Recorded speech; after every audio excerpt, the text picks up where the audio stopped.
రోజులో ఎప్పుడు వర్షం వస్తుందో, ఎప్పుడు ఆగిపోతుందో, ఎప్పుడు ఎండ వస్తుందో చెప్పలేమన్నమాట. దీన్ని ఏమంటారో చెప్పండి ఫ్రెండ్స్. మా ఊర్లో మా సైడ్ అయితే దీని ఏదో రాకల్ బండ సంథింగ్ ఏదో అంటారు. మీరు కామెంట్ చేయండి ఫ్రెండ్స్ ఏమంటారు. నేను ఇంగ్లీష్లో మాట్లాడితే అతను కూడా ఇంగ్లీష్లోనే రెస్పాండ్ అయ్యాడు. So thanks for giving the respect to the all the workers అని చెప్పాడు. ఎందుకంటే నేను కూడా ఒక కూలోని, అంటే సాఫ్ట్వేర్ కూలోని. నేను ఈ పుట్టు పొడియప్పం అనేది మనకు అలవాట్లేదు కండి. నేను తినగానే 2 hours నాకు స్టమక్ ప్రాబ్లం వచ్చిందండి. ఏదో తేడాగా ఉందేంటి. ఈ ప్యాకింగ్ కే సగం డబ్బులు తినేస్తారు. ఇది వ్యాపారం. చాలా మంది వచ్చారు. చిన్నపిల్లలు అయితే చాలా బాగా ఆడుకుంటున్నారు. Hi friends, welcome to my channel. కొచ్చిలో నేనున్న ఏరియాలో చిన్న ప్లేస్ అండి ఇది. కక్కనాడ్ అని ఒక చిన్న ఏరియా. ఇది మెయిన్ ప్లేస్. ఇది మామూలుగా మున్సిపల్ కార్పొరేషన్ వాళ్ళు ఎక్సర్సైజ్ చేసుకోవడానికి చిన్న చిన్న ఎక్విప్మెంట్స్ అక్కడ ఉంచారండి. ఎవరైనా వెళ్ళి ఎక్సర్సైజ్ చేసుకోవచ్చు. అక్కడ పక్కనే చిన్న పార్క్ ఉందండి.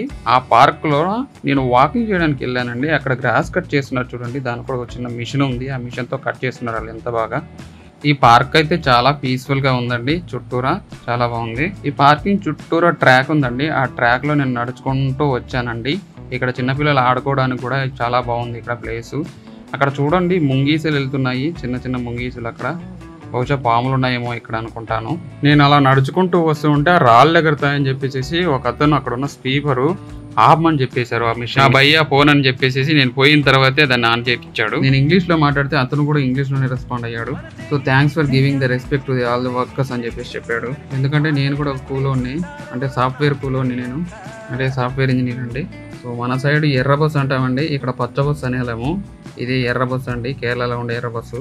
మా ఊరు సైడ్ అయితే BST బస్సులని ఉంటాయండి. అలా ఉన్నాయి ఈ బస్సులు. ఏంటి వర్షం ఆగదా అంటే ఆల్మోస్ట్ 6-7 నెలలు పడుతుందంటండి వర్షము. వర్షాకాలంలో మాత్రం తప్పకుండా వర్షం వస్తుందంట అండి కేరళలో.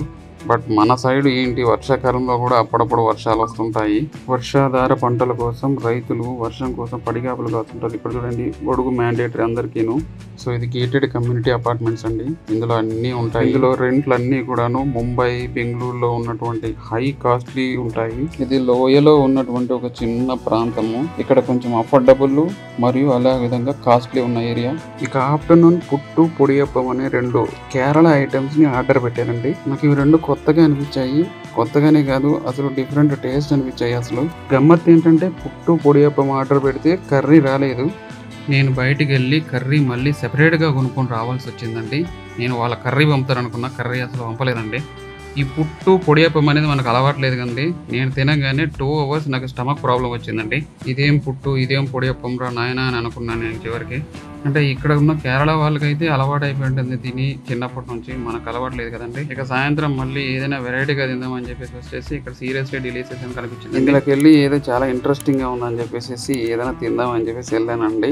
అక్కడ ఆర్డర్ పెడితే టోకెన్ సిస్టమ్ లాంటిది. అదేదో చిన్న మిషన్ ఇచ్చాడు. ఆర్డర్ రెడీ అయిన తర్వాత అది మోగుతుందంట. అది మోగిన తర్వాత తీసుకుని పోయి ఆర్డర్ తీసుకురావాలంట. 5 నిమిషాల తర్వాత అది రిమోట్ మిషన్ మోగిందండి. పోయి తెచ్చుకున్నాను. ఈ ప్యాకింగ్ కే సగం డబ్బులు తినేస్తారండి. చూడండి పైన అట్ట ముక్క, మళ్ళీ టిష్యూ, ఆ టిష్యూలో మళ్ళీ ఇంకో పక్కన ఇంకో టిష్యూ, రకరకాలండి. మళ్ళీ ఆ టిష్యూ పేపర్ని అలాగే తినేస్తుంటారు కొంతమంది అయితే.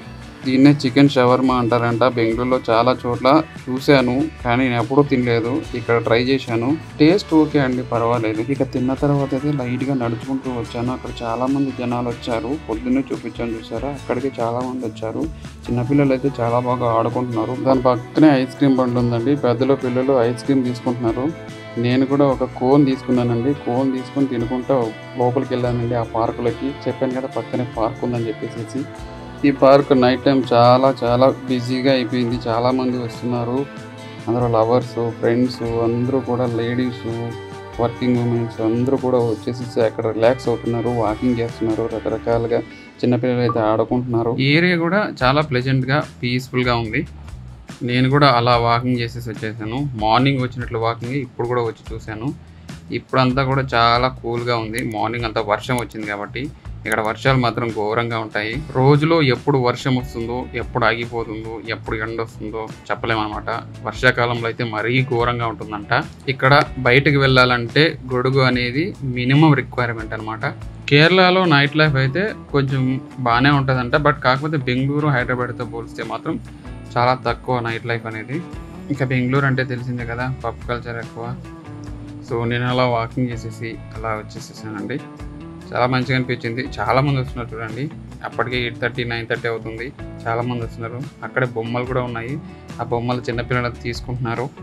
తీసుకొని ఎంజాయ్ చేస్తున్నారు హ్యాపీగా. సో అందరూ రిలాక్స్ అవుతున్నారు.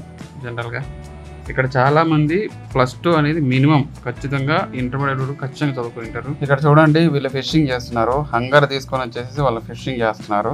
మా ఊర్లో అయితే చెరువులో కూడా చెప్తారండి, లేకపోతే వల తీసుకొని పోయి వేటాడతారండి. దీన్ని ఏమంటారో చెప్పండి ఫ్రెండ్స్. మా ఊర్లో మా సైడ్ అయితే దీని ఏదో రాకల్ బండ సంథింగ్ ఏదో అంటారు. మీరు కామెంట్ చేయండి ఫ్రెండ్స్ ఏమంటారు దీన్ని. ఇక నెక్స్ట్ డే ఆఫీస్కి వెళ్ళానండి. కొచ్చిలో బైక్ ర్యాపిడో లేదండి, ఓన్లీ ఆటో అండ్ ట్యాక్సీలే. ఇంకోటి ఏంటంటే ఆటోల కంటే ట్యాక్సీలే చీప్. సరే ఉంటానండి. మరో వీడియో బ్లాగ్తో మీ ముందుకు వస్తాను. ఒకసారి లైక్ చేసి సబ్స్క్రైబ్ చేయండి కంటెంట్ బాగున్నట్టు అనిపిస్తే మీకు.